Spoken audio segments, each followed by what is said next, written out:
வணக்கம். நான் தான் M.G. ரானடே. எனது உண்மையான பெயர் மகாதேவ் கோவிந்த் ரானடே என்பதாகும். நான் ஒரு நீதிபதி ஆவேன். மேலும் நான் 1867 ஆத்ம ராம் பாண்டுரங்கால் உருவாக்கப்பட்ட பிரார்த்தனை சமாஜத்தில் இணைந்த ஒரு உறுப்பினர் ஆவேன். மேலும் இவ்வமைப்பில் R.C. பண்டர்கர் என்கிற மற்றொரு உறுப்பினரும் இருந்தார்.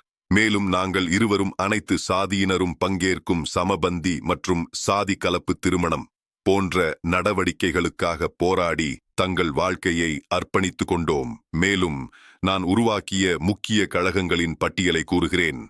கேளுங்கள். விதவை மறுமணச் சங்கத்தை 1861 உருவாக்கினேன் மற்றும் பூனா சர்வஜனிக் சபாவை 1870 உருவாக்கினேன். மேலும் 1884 தக்கான கல்விக் கழகத்தை உருவாக்கினேன். பின்பு 1901 இறந்து போனேன். நன்றி.